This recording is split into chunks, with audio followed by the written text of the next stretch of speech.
I'm a leaf in the wind, and this is the weekly nightly news. Tonight we're going to take a look at FEMA camps, kind of scratch beneath the surface of the Federal Emergency Management Agency. Now, FEMA, its first concept, back when its first concept was presented, its primary purpose was ensuring the survivability of the United States of America in the event of a nuclear attack, an outside attack, or a catastrophic event. And then the secondary function was to be a federal coordinating body during times of domestic disasters, and then that covered earthquakes, hurricanes, floods, tornadoes, and whatnot. Now, there was also a series of executive orders put into place over several administrations, which increased the power of FEMA, making it actually the most powerful agency.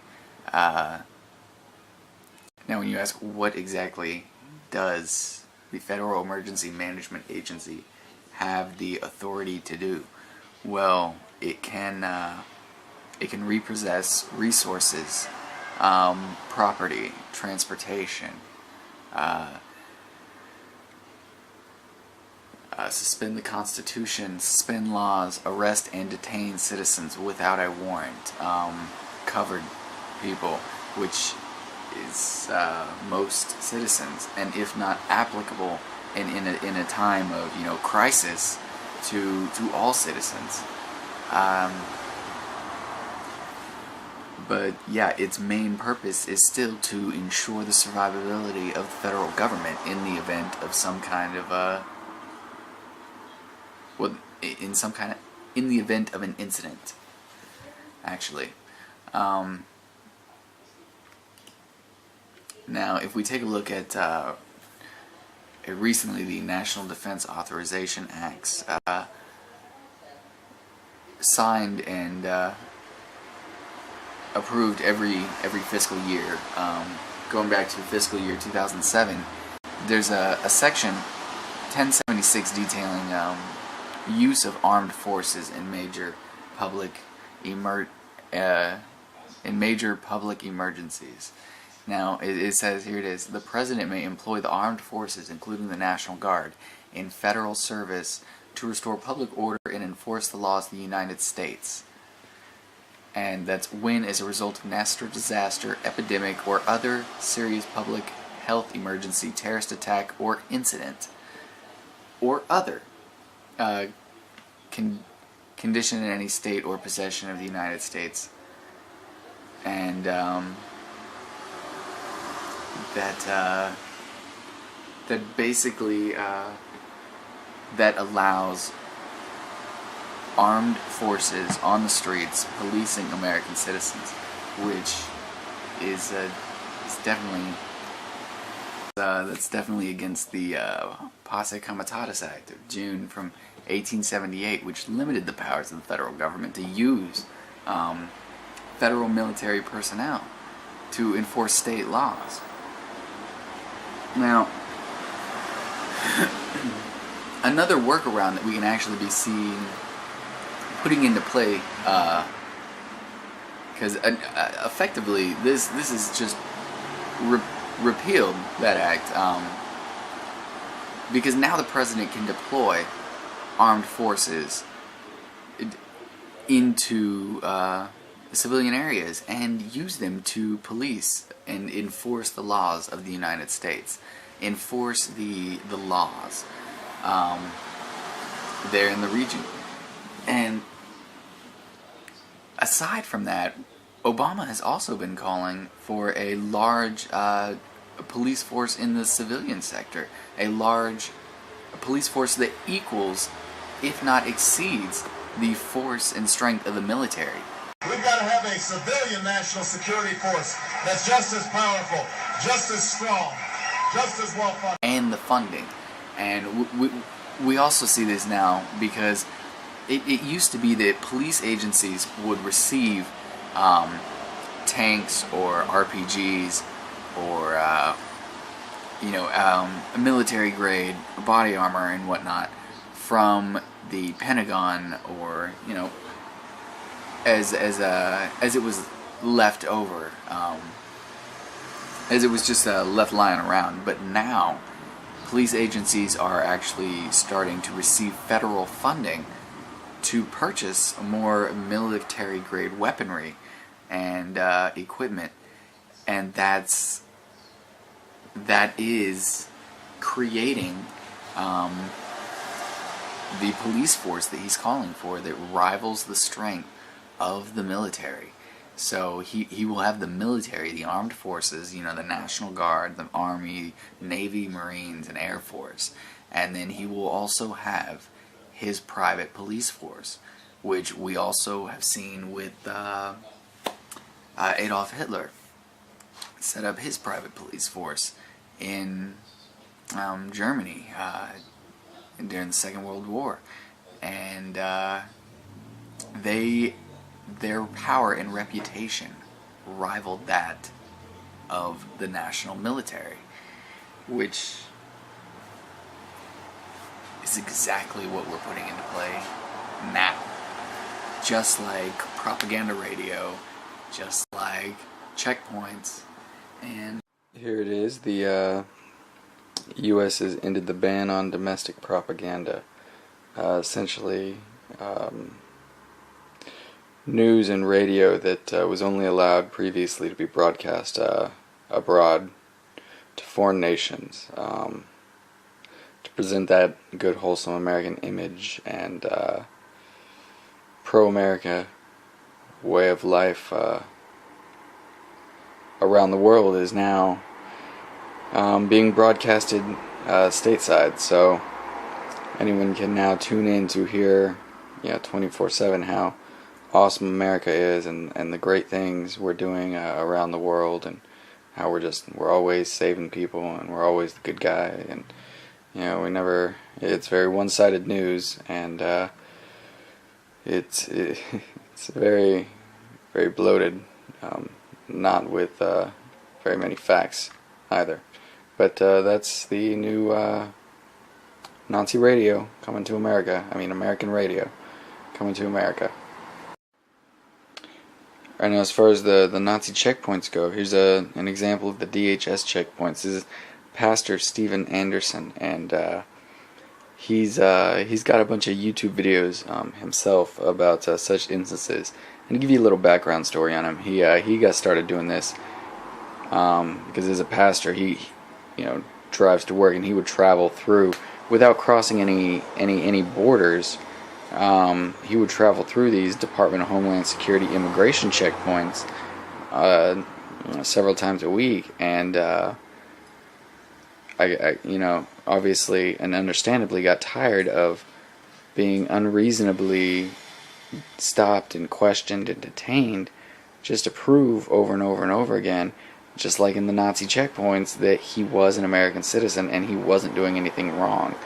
And one, that's not innocent until proven guilty. 2, those are Nazi checkpoints.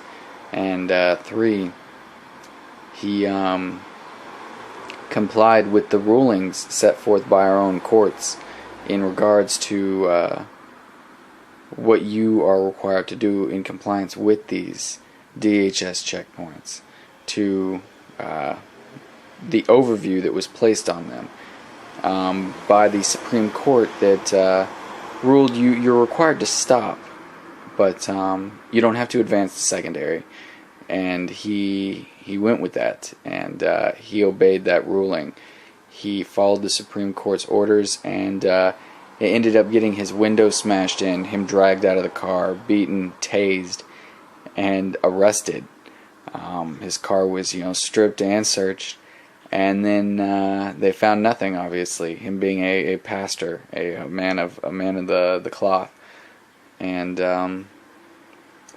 but yeah, that's a little bit of story on him. You can look up some of his videos. He has a lot of videos where he's going through these checkpoints, trying to educate people and open people's eyes and get people to see that these are unconstitutional checkpoints, You can also watch, it's actually pretty interesting footage, and it shows a lot of it shows a lack of policy, shows a lack of reasoning, and it shows a lack of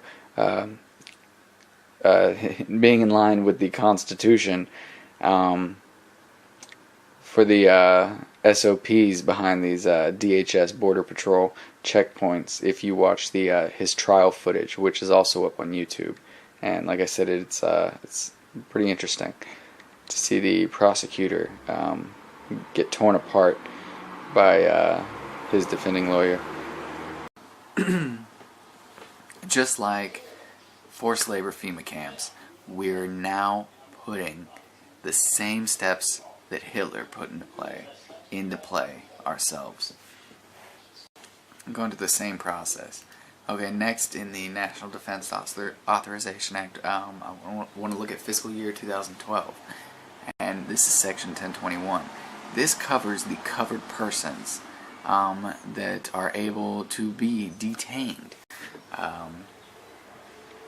by the armed forces.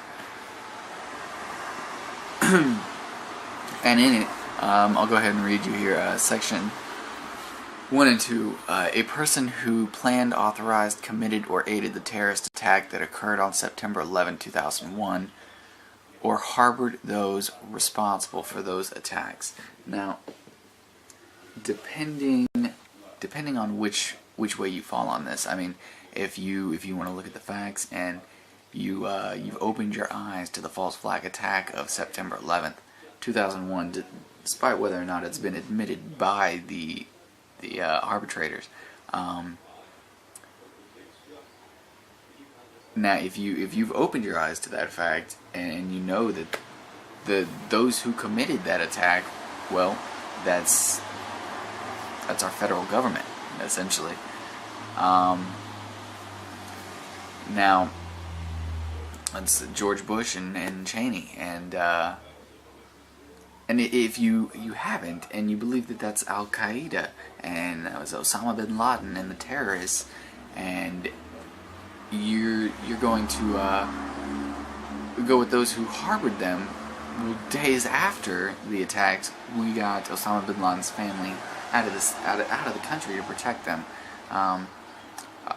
Over 100 members of his family we escorted out under the cover of darkness out of Texas on private flights, and got him out of the country. So that's us. We harbored them, and we also treated Osama bin Laden in our medical facilities. And then part 2 here is a person who is part of or substantially supported Al-Qaeda, the Taliban, or associated forces that are engaged in hostilities against the United States or its coalition partners, including any person who has committed a belligerent act or has directly supported such hostilities in the age of such enemy forces. Now, let's take a look at that. Any person who's aided, substantially supported Al-Qaeda or the Taliban, that is, again, our federal government. And as taxpayers, I guess, in a sense, every single one of us, you could say, but no, seriously, we support Al-Qaeda and the Taliban in Syria and in Libya. That's actually known, just recently, far after September 2011, and then we even came back and said maybe that was a bad idea to help Al-Qaeda in Syria because we kind of helped empower the Taliban in the region, and it could be a very bad thing. And same with Libya, but we really we weren't concerned with that at that point in time. So we can take it or leave it. The federal government will, how to interpret these things, whether or not they care to aid Al-Qaeda and the Taliban. That's not the primary concern. So, I mean, they can lock you up on that if they want to, but they don't care if they aid them. Then looking at hostilities against the United States or its coalition partners. Now, if we were to have a revolution, if we were to try to overthrow the federal government, and martial law was implemented, everybody that was rounded up into the FEMA camps would be covered under this act, under this section right here, 1021 of the NDAA 2012. And that's because we would be engaging in the United States. So we would be subject to arrest and in prolonged detainment. Anyone who aided us, who gave us food, supplies, shelter, our families, who helped, who didn't tell the private police forces that Obama's building up exactly, where we were hiding, or, didn't help them catch us. Anyone now, at this point, could be detained. Also, we already have the authority to detain suspects of terror suspects, and I've already shown you how we've been continuously expanding that definition to pretty much anyone who has any hardcore found belief in any. If you believe in religion strongly, if you believe in the Bill of Rights strongly, if you believe strongly in the Constitution, in the Second Amendment, in freedom of speech, if you were a Ron Paul supporter, a legitimate president candidate, a doctor, if you supported Ron Paul as a presidential candidate, you had an increased likelihood to be a terrorist, and you were a terror suspect. You were on the watch list.